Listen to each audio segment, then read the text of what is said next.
Is Wednesday, October 7th, 2015, and the title of this rant will be How the GOP Can Win and Lose in the Same Day. So again, the Republicans want to do some shenanigans with the budget process. That's going to be coming up in December. One of the things that they're very intrigued about, and this is how they're going to kill two birds with one stone, is they're going to have a budget reconciliation bill. And by that, it means that you cannot filibuster it.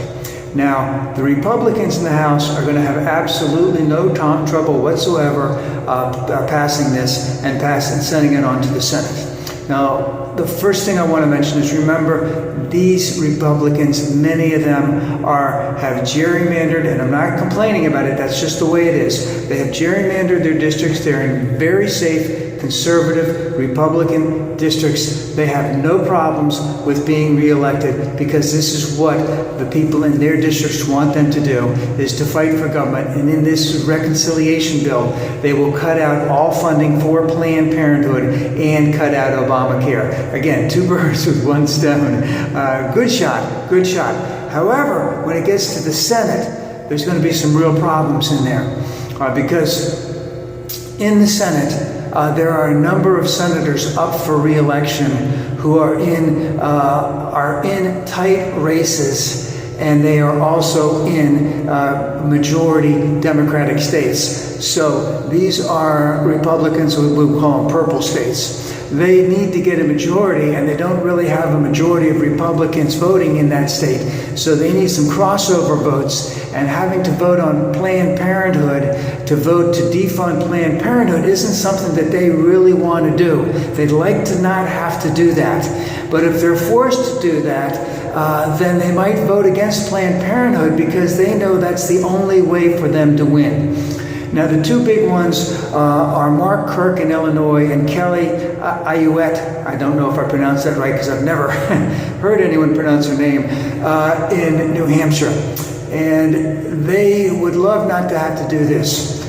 The other thing about that is there are two other senators, Murkowski from Alaska, who is up for re-election, but it's not going to have a difficult time being re-elected, and Susan Collins from Maine, who have both indicated they don't know which way they are going to vote on this. There's no guarantee that they will automatically vote against Planned Parenthood and against defunding of Obamacare. Now, they would be willing to vote against defunding of Obamacare, but they're not necessarily willing to vote against defunding of Planned Parenthood. Both, I believe Susan Collins explained, now in the Senate they have all these procedural votes where you could do this and that, and then it comes up at a later time, so that they would have, let's say, a separate funding for Planned Parenthood outside of that budget reconciliation, which they wouldn't vote for, meaning that they would vote to continue to have funding for Planned Parenthood. So,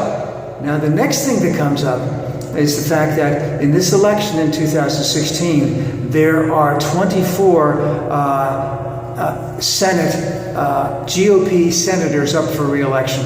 There's a couple of them who are not seeking to run again, so those will be open seats. And then there are the 21 of the remaining 24 that have to go for re-election. Most of them are in safe Republican district states. As I said, Mark Kirk and Kelly Ayotte from New Hampshire. Now, another one, Ron Johnson, who has clearly indicated he will vote to defund Planned Parenthood, is up against Russ Feingold, and Feingold has a very decent lead at this particular point in time.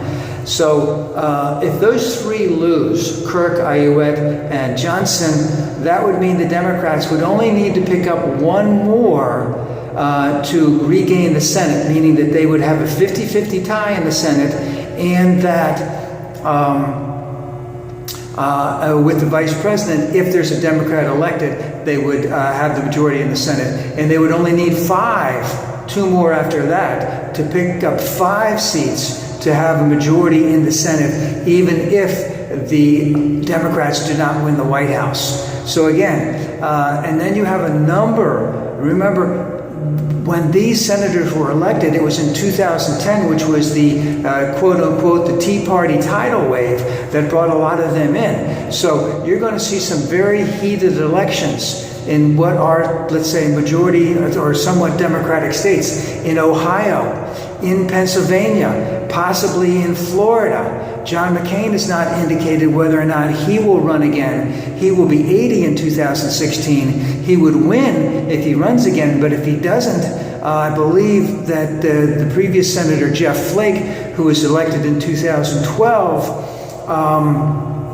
only won by 3%. Again, that was because that was in a presidential election year. So again, with it being a presidential election year, and as an example, if Hillary is the nominee, there will be a great number of women who are voting specifically for Hillary, and a great number of minorities, both Black and Hispanic Latino, who will be voting strictly for Hillary. And of course, if they all decide to push the same lever, which is the old saying, that you press the same lever, Democrat, once it's Democrat at the top, Democrat all the way down, that could lose the Senate for the Republicans. And this idea of putting Planned Parenthood on the table could seriously hurt a number of these Republicans in the Senate if they have to vote for it in this upcoming budget reconciliation bill.